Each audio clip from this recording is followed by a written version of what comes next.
Assalamualaikum warahmatullahi wabarakatuh. Innal hamdalillah nahmaduhu wa nasta'inuhu wa nastaghfiruh wa na'udzu billahi min shururi anfusina wa min sayyiati a'malina. May yahdihillahu fala mudilla lahu wa may yudlilhu fala hadiyalah. Wa nashhadu an la ilaha illallah wahdahu la syarikalah wa nashhadu anna Muhammadan abduhu wa rasuluh alladzi arsalahu bil haqqi basyiran wa nadhira wa da'iyan ila Allahi bi idnihi wa sirajan munira. Amma ba'du faqad qala Allah ta'ala fi kalamihil majid wal furqanil hamid. A'udzu billahi minasy syaithanir rajim. Bismillahirrahmanirrahim.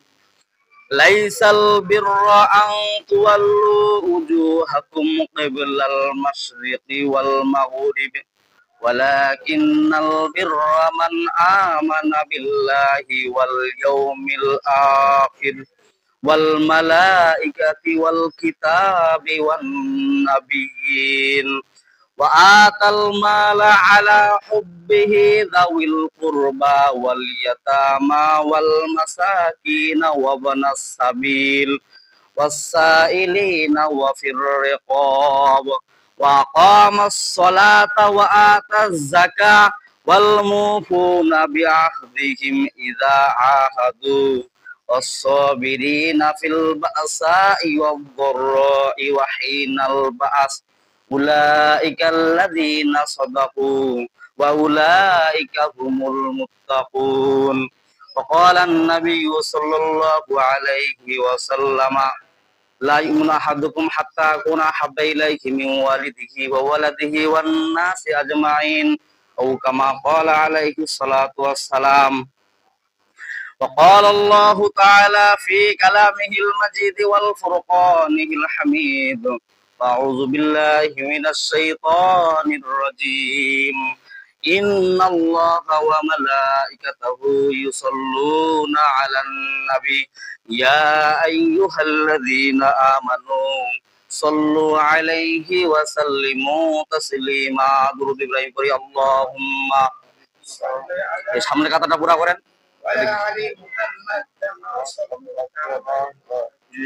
وعلى آل إبراهيم إنك حميد مجيد. اللهم بارك على محمد وعلى آل محمد كما باركت على إبراهيم وعلى آل إبراهيم إنك حميد مجيد. اللهم صل على محمد وعلى آل محمد كما صليت على إبراهيم وعلى آل إبراهيم إنك حميد مجيد. اللهم بارك على محمد وعلى آل محمد كما باركت على إبراهيم وعلى آل إبراهيم إنك حميد مجيد. بلغ الأولى بكماله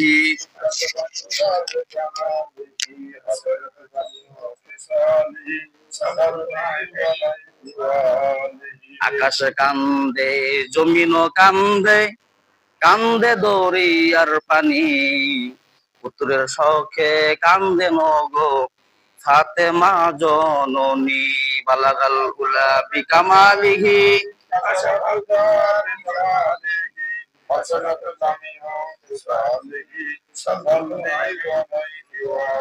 রাহে মেরে মস্কান হাওয়ালি কাবা বনে মেরে মদফান দিয়া রে Medina. বালাগাল উলা বিকামালিহি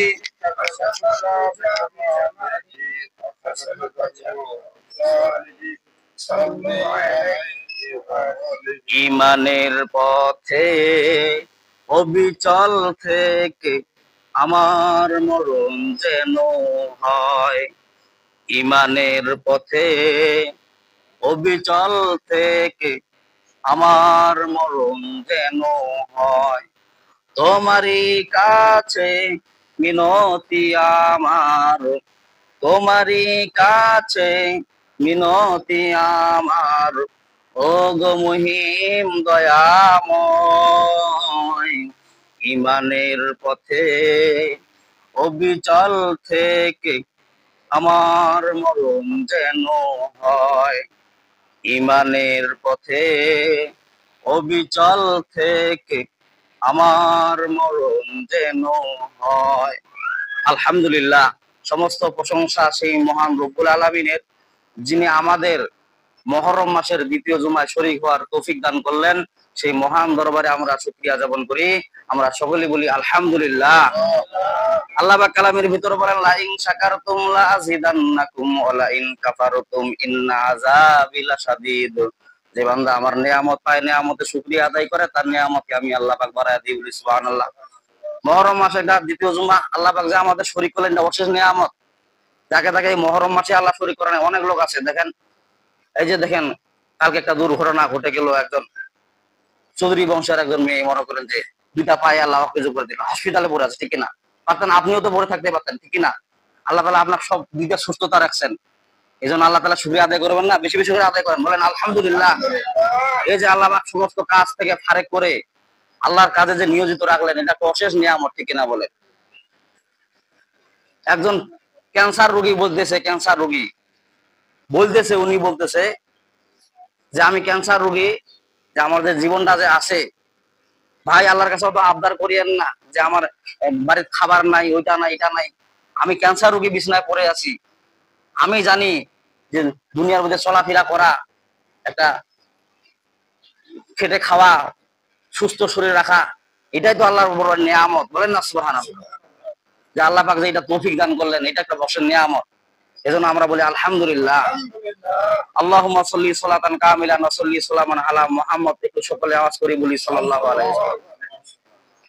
আজকে জুমার আলোচ্য বিষয় হলো ঈমান এবং তাওহীদ। মুহররম মাসের দ্বিতীয় জুমা আশুরায়, আশুরা বলা হয়, মুহররম মাসের 10 দিনকে আশুরা বলা হয়।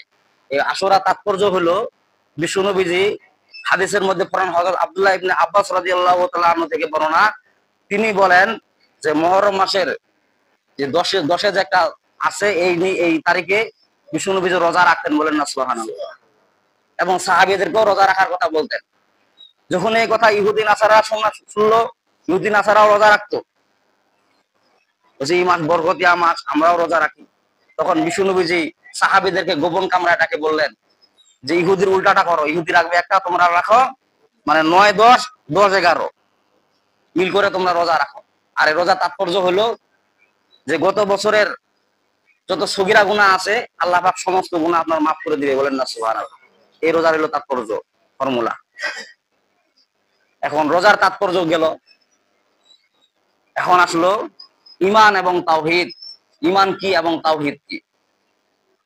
মুফাসসিরগণ ব্যাখ্যা লিখছেন, ঈমান এবং তাওহীদের ব্যাখ্যা লিখছেন সূরা বাকারার 177 নম্বর আয়াত। কত নম্বর? 177। মানে 177 মানে কি? 177। এই সূরা বাকারা কোথায় নাজিল হয়েছে বলেন দেখি? সূরা বাকারা নাজিল হয়েছে মদিনায়। কোথায় নাজিল হয়েছে? মদিনায়। বিশ্বনবীজি 13টি বছর মক্কায় তিনি বাইতুল মুকাদ্দাসকে ফলো করে তিনি নামাজ আদায় করতেন। 13টি বছর যখন বাইতুল মুকাদ্দাস এটা কোথায় আছে? এই মসজিদটা অবস্থিত, বলেন দেখি। হ্যাঁ, এটা ফিলিস্তিনে অবস্থান। হ্যাঁ, সেই কেবলাকে বিশ্বনবীজি অনুসরণ করতেন। অনুসরণ করে কি করতেন? নামাজ আদায় করতেন। তো মক্কা থেকে যখন বিশ্বনবীজি মদিনায় গমন করলেন, মদিনা গমন করার পরে বিশ্বনবীজি নামাজে দাঁড় হলেন। দাঁড় হওয়ার পরে তিনি ফলো করতেছেন, ভিতরে ভিতরে আশঙ্কা করতেছেন, আমার জন্মভূমি যদি কেবলা হইতো কতই না ভালো হইতো। আল্লাহু আকবার। আসরের নামাজে বিশ্বনবীজি দাঁড় হলেন। আসরের নামাজে দাঁড় হওয়ার পরে 2 রাকাত নামাজ হলো, এবং আর আসরের নামাজ কয় রাকাত বলেন দেখি? 4 রাকাত ফরজ। 2 রাকাত নামাজ পড়ে যখন বিশ্বনবীজি আশঙ্কা করলেন যে আমি, আমার কেবলা যদি আমার জন্মভূমি হইতো কতই না ভালো হইতো, আল্লাহ পাক বরদাস্ত করতে পারলেন না।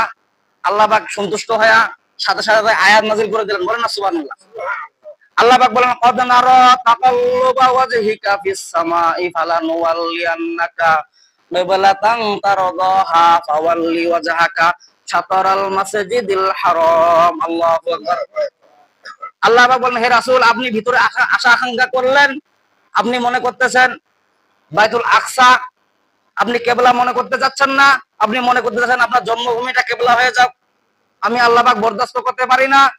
আমি আল্লাহ এখন আয়াত নাযিল করে দিলাম, আপনি বাইতুল মুকাদ্দাসকে কেবলা না করে আপনি আপনার জন্মভূমিকে কেবলা মনে করেন। বলেন না সুবহানাল্লাহ। যখন তিনি বাকি 2 রাকাত আসরের নামাজ তিনি বাইতুল আকসার দিকে মুখ করে নামাজ পড়ছেন কেবলা মনে করে, আর বাকি পরের 2 রাকাত বলা হয়েছে বিশ্ব নবীর জন্মভূমি। জন্মভূমি কথা বলেন দেখি। মক্কা। আল্লাহু আকবার। মক্কা এটা এমন একটা শহর, যে শহরে রাসূল সাল্লাল্লাহু আলাইহি ওয়াসাল্লাম জন্মগ্রহণ করেছেন। এজন্য ইমাম আবু হানিফা রাহমাতুল্লাহ আলাইহি বলতেন যে আমার এক বন্ধু ইমাম শাফি রাহমাতুল্লাহ আলাইহি যখন মক্কায় গমন করতেন, পায়ের মধ্যে জুতা স্যান্ডেল রাখতেন না। কেন রাখতেন না? তিনি মনে করতেন এটা আমাদের বিশ্ব নবীর জন্মভূমি, এখানে আমি জুতা পরে কেমন করে হাঁটাহাঁটি করি। তিনি জুতা পায়ে রাখতেন না। এবং কি তিনি বলা হয় যে তিনি যে জায়গায় ভ্রমণ করতেন সে জায়গায় বিশ্ব নবীর ছবি দেখতে পাইতেন। আল্লাহু আকবার। আর আমাদের মন মানুষের খালি খারাপ জিনিস দেখা পায়, মানুষের খারাপ জিনিস দেখা পায়, ভালো জিনিস। ইহুদি নাসারা এরা বলতে হুজুর পাগলা হয়ে গেল নাকি, হুজুর কি পাগল হয়ে গেল নাকি, বাইতুল আকসাকে ফলো করে আমরা কেবলা মনে করে নামাজ পড়ি, আর নবীজি দেখতেছি একবার বাইতুল আকসাকে কেবলা মনে করতেছে, আবার জন্মভূমিকে এখন আবার জন্মভূমির দিকে আবার কেবলা করে নামাজ পড়তেছে। এমন লোক আছে না নাই? হুজুর বোধহয় পাগলা হয়ে গেল। কেমন পাগলা হয়ে গেল? হুজুরে ফতুয়া দেয়, আবার হুজুরে ফতুয়া উল্টা করে। হুজুরে ফতুয়া দিল, আবার হুজুরে ফতুয়া উল্টা করে। কিন্তু আয়াত যে নাযিল হয়েছে এটা তো আর জানে না, ইহুদি নাসারা তো আর জানে না। বিষ্ণুনবীজি বললেন যে বাইতুল মুকাররম বা বাইতুল আকসাকে ওটা কেবলাকে ওটা বাতিল করে দেওয়া হয়েছে, এবং কি আমার জন্মভূমি মক্কাকে কেবলা করে দেওয়া হয়েছে। বলেন না সুবহানাল্লাহ। বলছে আমরা মানি না, মানবো না, এমন স্লোগান আছে না নাই? হুজুরাই ফতুয়া দেয়, আবার হুজুরের ফতুয়া আবার বিপক্ষে কাজ করে, মানি না, মানবো না, এমন লোক আছে না নাই? হুজুরের ফতুয়া দেয় অমুক লোক ভোট দাও, আবার কিছুদিন পরে ফতুয়া দিচ্ছে না ভোট দেওয়া জায়েজ নাই। কেমন করে? কারণ পর্যায়ক্রমে আপডেট বয়ান করতে হবে, ঠিক কিনা বলেন? আপডেট জিনিস অনুসরণ করতে হবে। আপডেট জিনিস কি? যেটা গত হয়ে গেছে, বাতিল হয়ে গেছে, সামনে ওটা চলবে না। এটা হলো আপডেট জিনিস, যেটা গত হয়ে গেছে। তখনকার তাফসির একরকম, সে আপডেট তাফসির আর অন্যরকম, ঠিক কিনা বলেন? যে অঙ্কুর যে একটা শব্দ, তখনকার অঙ্কুরের শব্দ বিষ্ণুনবী একভাবে দিতেন, আর এখনকার অঙ্কুর শব্দ কি বলা হয়েছে? আপনি একটা গোসল করলেন, গোসল করার পরে লুঙ্গি চিপে পানি ফেলাই দিয়া যখন ঝাঁকিয়ে দেন, ছোট ছোট অঙ্কুর উড়ায় না উড়ায়, বলা হচ্ছে সেই অঙ্কুরকে আল্লাহ আখ্যায়িত করেছেন। আল্লাহ বলেন ফামাইয়া আমাল মিসকালা যাররাতিন খায়রান ইয়ারাহু ওয়া মাইয়া আমাল মিসকালা যাররাতিন শাররান ইয়ারাহু। আল্লাহু আকবার। আল্লাহ পাক বলেন কিয়ামতের দিন আমি আমার বান্দার এমন দশা করব, যাররা পরিমাণ তার ভালো আমল বাদ দেওয়া হবে না, এবং যাররা পরিমাণ খারাপ আমলও বাদ দেওয়া হবে। নাকি ভালো আমল বাদ দেওয়া হবে না, খারাপ আমল মনে হয় বাদ দেওয়া হবে? তাহলে কেন আপনি খারাপ কাজ করেন? বাদ দেওয়া হবে না জানা সত্ত্বেও কেন আপনি খারাপ আমল করেন? ঠিক কিনা বলেন? বিশ্বনবীর সাথে খারাপ আচরণ শুরু করে দিয়ে দিল ইহুদি নাসারা, মক্কার কাফেররা। খারাপ আচরণ শুরু করা দেওয়ার পরে আল্লাহ পাক পরে সাথে সাথে আয়াত নাযিল করে দিলেন, সূরা বাকারার 177 নম্বর আয়াত। আল্লাহ পাক বলতেছেন লাইসাল বিররা আন তুওয়াল্লু wujuhakum qiblal masyriqi wal maghribi walakinnal birra man amana billahi wal yawmil akhir wal malaikati wal kitabi wan nabiyyin wa atal mala ala hubbihi dawil qurba wal yatama wal masakin wa ibnas sabil was-sa'ilina wa fir riqab wa aqamas salata wa ataz zakata wal mufuna bi'ahdihim idza ahadu was-sabirina fil ba'sa'i wad-dharra'i wa hinal ba's ulaika alladzina sadaqu wa ulaika humul muttaqun। আল্লাহু আকবার। আল্লাহ পাক বলেন হে মক্কার কাফেররা, ইহুদিরা, নাসারা, তোমরা বাইতুল আকসাকে কিবলা মনে করো। আমি আল্লাহ পাক কি বলতেছি শুনো, লাইসাল বিররা আন তুওয়াল্লু উজুহাকুম কিবলাল মাশরিকি ওয়াল মাগরিব। আল্লাহু আকবার। আল্লাহ বরদাস্ত করতে পারেন না, রাসূলের একটা কথাও বরদাস্ত করতে পারেন না। তোমরা নায়েবে রাসূলকে তোমরা খারাপ আচরণ করবা, আলেম ওলামাদের সাথে খারাপ আচরণ করবা, বিশ্ব নবীদের সাথে খারাপ আচরণ করবা, আমি আল্লাহ বরদাস্ত করতে পারি না। আল্লাহু আকবার। আল্লাহ পাক বলেন লাইসাল বিররা আন তুওয়াল্লু উজুহাকুম কিবলাল মাশরিকি ওয়াল মাগরিব, পূর্ব পশ্চিম কিবলা মুখ করে সিজদা করা এর নাম ঈমানদার না। আল্লাহু আকবার। আল্লাহ পাক বলেন লাইসাল বিররু আন তুওয়াল্লু উজুহাকুম কিবলাল মাশরিকি ওয়াল মাগরিবি, পূর্ব পশ্চিম দিকে খালি সিজদা করো ডুকুর ডুকুর করে আর আলেম ওলামার বদনাম করো, এইটার নাম ঈমান না, ঈমানদার না। ঠিক কিনা বলেন? ঈমানদার কার নাম? আল্লাহ পাক মুফাসসির ব্যাখ্যা লিখেছেন ঈমানদার হলো ওই জিনিসের নাম ওয়াল ইয়াউমিল ওয়ালাকিন্নাল বিররা মান আমানা বিল্লাহি ওয়াল ইয়াউমিল আখির। ঈমানদার তো সেই ভালো কাজের নাম, ঈমানদার তো সেই ইমান নাম যার প্রতি আল্লাহ তাআলা বিশ্বাস স্থাপন করে। ঠিক কিনা বলেন? আল্লাহ যে কোনো আয়াত নাযিল করলে সাথে সাথে এটা বিশ্বাস করে, আলেম ওলামার কথা বিশ্বাস করে, ওটার নাম হলো ঈমানদার। ঈমানদারের 5টা বৈশিষ্ট্য। ঠিক কিনা বলেন? ঈমানদার আল্লাহ পাক বলছে ওয়ালাকিন্নাল বিররা মান আমানা বিল্লাহ, ভালো কাজ তো ওই কাজ মান আমানা বিল্লাহ, যারা আল্লাহর প্রতি বিশ্বাস করে। ঠিক কিনা বলেন? আল্লাহ যখন যেটা আয়াত নাযিল করে সেটাই বিশ্বাস করে। আল্লাহ বলছে তুই সুদ খাবি না, সুদ খাবেন না, এটা ঈমানদারের পরিচয়। আল্লাহ বললেন যে ঘুষ খাবি না, ঘুষ খাবেন না, এটা হলো ঈমানদারের পরিচয়। ঠিক কিনা বলেন? আল্লাহ বললেন যে মানুষের সাথে তোমরা ভালো আচরণ করো, এটা ভালো আচরণ করবেন, এটা হলো ঈমানদারের পরিচয়। ঠিক কিনা বলেন? আল্লাহ বললেন মান আমানা বিল্লাহ, প্রথম নাম্বার হলো আল্লাহর প্রতি বিশ্বাস স্থাপন করা। আল্লাহ যে কথা বলবেন সেই কথাই মানুষকে রাজি খুশি হয়ে চলাফেরা করা, এটার নাম হলো ঈমানদারের পরিচয়। ঠিক কিনা বলেন? আল্লাহ কয়জন বলেন দেখি? আল্লাহ তাআলা কয়জন? 2 জন নাকি 3 জন নাকি? ঘরের নেতা যদি 3 জন হয় সমস্যা আছে না নাই? সমাজের রাষ্ট্রের নেতা যদি 2-3 জন হয় সমস্যা আছে না নাই? আল্লাহ পাক বললেন যে ঈমানদার একজন, আল্লাহ তাআলা এক।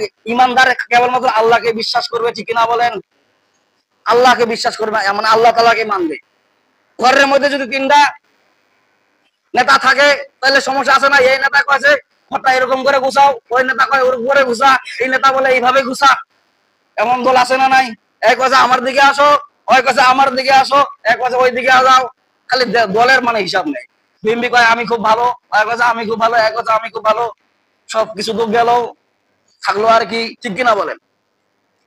এই জন্য নেতা 10 জনকে মানা যাবে না। আল্লাহ বলেন আমান্না বিল্লাহ, 1 নাম্বার শর্ত হলো আমার আল্লাহর প্রতি বিশ্বাস করতে হবে। তার মানে কি আমি আল্লাহ যেটা নাজিল করে দিব সেটার প্রতি ঈমান আনতে হবে। ঠিক কিনা বলেন?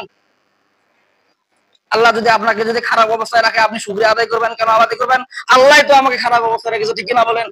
আল্লাহ যদি ভালো অবস্থায় রাখে আপনি শুকরিয়া আদায় করবেন কেন? আল্লাহ তো রেখেছে। ঠিক কিনা বলেন?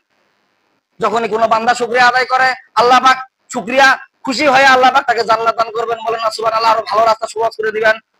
আল্লাহ পাক 1 নাম্বার বললেন আমানা বিল্লাহ, আমার আল্লাহর প্রতি বিশ্বাস করো, আমার আল্লাহকে তোমরা মানো, ওয়াল ইয়াউমিল আখির, এবং আখিরাতের প্রতি বিশ্বাস করো। 2 নাম্বার ঈমানদারের পরিচয় কি? আখিরাতকে বিশ্বাস করা। এমন লোক আছে না নাই? এ দুনিয়া খা খালি মর, খায় দেখা বললে তো খবর কি আর হবে? কি আর হসে? মোর দাদা গেছে, মোর বাপ গেছে, মোর 14 গোষ্ঠী গেছে, আমার কি আর হসে? কিছুই তো হয় না। হইলে তো দেখা গেলে হয়, দুনিয়া চোখ দিয়ে দেখা যাবে নাকি? 1 নাম্বার ঈমানদারের পরিচয় হলো আল্লাহর প্রতি বিশ্বাস করা, আল্লাহ তাআলা যেটা নাযিল করেন সেটার প্রতি ঈমান আনা। 2 নাম্বার হলো আখিরাতের প্রতি বিশ্বাস স্থাপন করা। তারপরে আল্লাহ পাক আরো বলতেছেন ওয়াল মালাইকাতি, ফেরেশতার প্রতি ঈমান আনা, বিশ্বাস করা। 2 কাতে 2 ফেরেশতা আছে না নাই? ফেরেশতা কিসের তৈরি? বলেন দেখি ফেরেশতা কিসের তৈরি? আল্লাহ পাক বলেন যে ফেরেশতা নূর দিয়ে তৈরি করা হয়েছে। বলেন না সুবহানাল্লাহ। ফেরেশতা হলো নূরের তৈরি আর মানুষ হলো মাটির তৈরি। বনি আদমকে কি দিয়ে তৈরি করেছেন? অনেক লোক মানতে চায় না, কত নবীজি হলে নূরের তৈরি, আর নবীজি নূরের তৈরি তো আকাশে গমন করতো। ঠিক কিনা বলেন? তাহলে তো তিনি খানা খাইতেন না। ফেরেশতারা কি খানা খায় নাকি? ফেরেশতা কি পুরুষ না মহিলা? পুরুষও না মহিলাও না, খাওয়ার প্রয়োজনীয় হয় না। ওর স্ত্রী কোনো প্রয়োজন আছে নাকি? কিন্তু মানুষের প্রয়োজন আছে না নাই? এজন্য আল্লাহ পাক মানুষকে বড় ভালোবাসেন। কেন ভালোবাসেন? শ্রেষ্ঠ মাখলুক বলে আখ্যায়িত করেছেন। এই কারণে করেছেন কারণ মানুষের সব চাহিদা, কারণ এরা গুনাহ করে ভালো কাজও করে। যখন গুনাহ করে আমরা আল্লাহর কাছে মাফ চাই, আল্লাহু আকবার। কারণ ফেরেশতা তো গুনাহ করে না, যেন মাফও চায়। আপনি যদি গুনাহ না করেন তাহলে তো আপনি ফেরেশতা তালাব করেন, আপনি আকাশে গমন করেন। আল্লাহ পাক বলতেছেন আমানা বিল্লাহ ওয়ালাকিন্নাল বিররা মান আমানা, ঈমানদারের তো প্রথম পরিচয় হলো আমার আল্লাহর প্রতি বিশ্বাস করা, আমি আল্লাহ যেটা যে সময় আয়াত নাযিল করি সেটার প্রতি ঈমান, ওয়াল ইয়াউমিল আখির, এবং আখিরাতের প্রতি ঈমান আনা। তারপরে আল্লাহ পাক বলছেন ওয়াল মালাইকাতি, ফেরেশতার প্রতি ঈমান আনা, ওয়াল কিতাবি ওয়ান নাবিয়িন, এবং কিতাব সমূহের প্রতি ঈমান আনা, এবং পয়গম্বরদের প্রতি ঈমান আনা। আল্লাহু আকবার। কয়টা জিনিসের প্রতি ঈমান আনা বলেন দেখি? 5টা জিনিসের প্রতি। 1 নাম্বার আমানা বিল্লাহ, আল্লাহর প্রতি ঈমান আনা, ওয়াল ইয়াউমিল আখির, এবং আখিরাতের প্রতি ঈমান আনা, ওয়াল মালাইকাতি, এবং ফেরেশতার প্রতি ঈমান আনা, ওয়াল কিতাবে এবং কিতাব সমূহের প্রতি ঈমান আনা, ওয়ান নাবিয়িন এবং পয়গম্বর প্রতি ঈমান আনা। বলেন না সুবহানাল্লাহ। ঈমান আনা মানে কি বলেন দেখি? মানে বিশ্বাস করা, আল্লাহকে না দেখে বিশ্বাস করা। ফেরেশতাদেরকে আপনারা দেখছেন নাকি? বলা হয়েছে ফেরেশতা 5 জায়গায় দেখা দিবে। কয় জায়গায় দেখা দিবে? এক নাম্বার হলো ফেরেশতা মউতের সময় দেখা দিবে না নাই? তখন বাটন ফাটাবে, ভালো আমল করতে ভালো, না হলে তো এমন বাটন ফাটাবে, হাগামুতা সারা দিয়ে দিবে। ঠিক কিনা বলেন? আজরাইল তো আজরাইল আর বিজরাইল, ওই যে আকাশ চিনকে ফাম করে বোঝে বাপরে হইছে কাঁপে, হঠাৎ করে ওঠে। ওটা বলা হয়েছে ফেরেশতার গর্জন। বলা হয়েছে সেই গর্জনে যদি লোক মারা যায়, আজরাইল যখন আপনার কাছে আসবে তখন কথাই বলতে পারবে না, চিপাটা হয়ে দেখে আছেন। ঠিক কিনা বলেন? পানি খাওয়াই দেয়, তারপর খাইতে পারে না, ওগুলো দিয়া দেশ। মানুষ কত বড় দুর্বল। আল্লাহ বলেছেন ওয়া খুলিকাল ইনসানু দাঈফা। আল্লাহু আকবার। আমি মানুষকে বড় দুর্বল করে তৈরি করেছি। তুমি কিসের এত বড়াই দেখাও, কিসের ধনাত্ম দেখাও, কিসের পাকা বাড়ির বড়াই দেখাও, কিসের দোতলা বাড়ির বড়াই দেখাও, কিসের টাকার অহংকার দেখাও, দু পাল অবাস করে দিয়া কি কোথায় গেল তোমার নারীত্ব? ঠিক কিনা করো? কি কোথায় গেল তোমার পুরুষত্ব? কিচ্ছু দাম নাই শরীরে, বডিটা ভাই, কিচ্ছু দাম নাই। আপনি ফলো করেন, কিছু দাম নেই। আপনার চোখের সামনে তো অপহরণ করতেছে। দাম আছে নাকি? কোনো টাকা পয়সার কোনো দাম আছে নাকি? অর্থ সম্পদের কোনো দাম আছে নাকি? কিছুই তো বাঁচাইতে পারলো না। যদি বাঁচাতে পারলো তাহলে তো ইয়ং হয়ে চলতে পারতো। ঠিক কিনা বলেন? আজকে আমার পায়ে মনে করেন যে আমার ক্ষত হলো, কালকে আমি 3 গ্রাম করে চলতে পারতাম। ঠিক কিনা বলেন? টাকার বড়াই যদি আমি দেখাইতে, টাকা যদি আমার সবকিছু করতে পারতো। ঠিক কিনা বলেন? খালি বলো যে আমি বড় হয়েছি, আমি এটা বলি। এক নাম্বার বৈশিষ্ট্য হলো ইমানদারের প্রথম বৈশিষ্ট্য হলো আল্লাহর প্রতি ঈমান আনা এবং আখিরাতের প্রতি ঈমান আনা। তারপর তৃতীয় নাম্বার হলো ফেরেশতার প্রতি ঈমান আনা।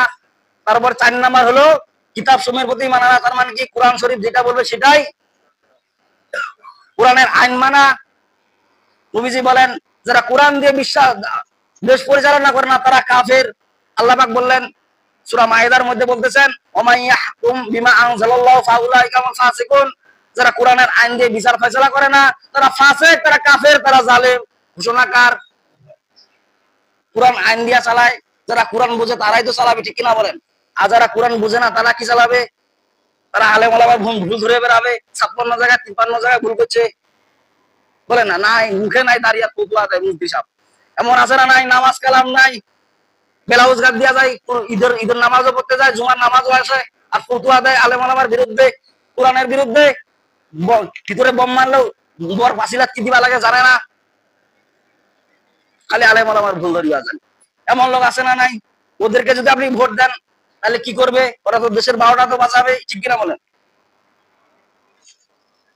যারা কোরআন বুঝে, কোরআন দিয়ে আইন চলায়, তাদেরকে ভোট দিবেন, সমর্থন করবেন। তারা কোরআন দিয়া যেভাবে আইন চলার সেভাবে চালাবে। ঠিক কিনা বলেন? আর কোরআনের বাইরে আইন আছে না নাই?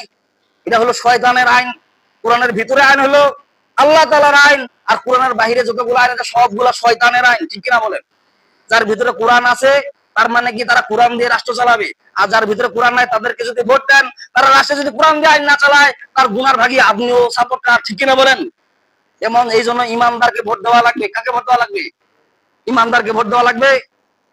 তারপরে 5 নাম্বার আল্লাহ পাক বলছে ওয়ান নাবিয়িন, পয়গম্বরদের প্রতি ঈমান আনা। আল্লাহু আকবার। পয়গম্বর বলতে কি বোঝায়? এখানে বহু বচন ব্যবহার করেন আল্লাহ পাক। পয়গম্বর মানে কি? নবী রাসূলদের প্রতি ঈমান আনতে হবে। এখন কি নবী রাসূল আছে নাকি? নবী রাসূল তাহলে কারা? আলেম ওলামা, নায়েবে রাসূল, এদের কথা বিশ্বাস স্থাপন করতে হবে। এদের কথা যদি বিশ্বাস স্থাপন না করেন তাহলে কি হবে? এখন কি এখন নবীজি কি কবর থেকে উঠে আসবে নাকি যে আমার আইন মানো? আলেম ওলামা হলো নায়েবে রাসূল। আলেম ওলামার সাথে ভালো আচরণ করতে হবে। 5টা জিনিসের প্রতি ঈমান আনতে হবে। 4 নাম্বার হলো আমানা বিল্লাহ, আল্লাহর প্রতি, ওয়াল ইয়াউমিল আখির এবং আখিরাতের প্রতি, ওয়াল মালাইকাতি এবং ফেরেশতাগণের প্রতি, তারপর ওয়াল কিতাব এবং কিতাব সমূহের প্রতি, ওয়ান নাবিয়িন এবং পয়গম্বরদের প্রতি। তারপরে আল্লাহ পাক আরো 5টার কথা বলতেছেন। আল্লাহ পাক বলতেছেন ওয়া আতাল মালা আলা হুব্বি দাউল কুরবা ওয়াল ইয়াতামা ওয়াল মাসাকিন ওয়া ইবনাস সাবিল ওয়াসাইলিনা ওয়া ফির রিকাব। আল্লাহু আকবার। ওয়া আকামাস সালাতা ওয়া আতাজ যাকাত ওয়াল মুফুনা বিআহদিহিম ইযা আহাদু ওয়াস সাবিরিনা ফিল বাসাই ওয়াদ দাররাই ওয়া হিনাল বা'স উলাইকাল্লাযীনা সাদাকু ওয়া উলাইকা হুমুল মুত্তাকুন। আল্লাহু আকবার। পাঁচটা আমল করার কথা বললেন আল্লাহ পাক। ওয়া আতাল মালা আলা হুব্বিহি, আল্লাহ পাক ডাইরেক্ট আঘাত করলেন সম্পদের প্রতি। ওয়া আতাল মালা আলা হুব্বিহি, যে সম্পদকে তুমি ভালোবাসো সেই সম্পদকে আল্লাহর রাস্তায় ব্যয় করে দাও। ওয়াবানাস সাবিল ওয়াস সাইরিনা ফির রিকাব, মুসাফিরদেরকে দান করে দাও, এবং জেলের মধ্যে যারা অন্যায়ভাবে বন্দী হয় তাদেরকে আজাদ করে দাও। এই কথা কার? আল্লাহ তাআলা বলেন ওয়া আতাল মালা আলা হুব্বিহি যাওয়িল কুরবা ওয়াল ইয়াতামা ওয়াল মাসাকিন ওয়া ইবনাস সাবিল, যে সম্পদকে তুমি ভালোবাসো সেই সম্পদ থেকে তোমার নিকট আত্মীয়দেরকে তুমি দান করে দিয়ে দাও। ওয়া আতাল মালা আলা হুব্বিহি যাওয়িল কুরবা ওয়াল ইয়াতামা ওয়াল মাসাকিন ওয়া ইবনাস সাবিল, এবং মিসকিন এবং পথের রাস্তায় যারা ঘোরাঘুরি করে তাদেরকে তোমরা দিয়ে দাও। এটা কার পরিচয়? এটা কার পরিচয়? এটা ইমানদারের পরিচয়। আল্লাহ আমাদেরকে সবাইকে সঠিকভাবে আমল করার তৌফিক দান করুন। তাদের সুন্নাত বাকি আছে, সুন্নাত পড়েন কাবলা। আসসালামু আলাইকুম।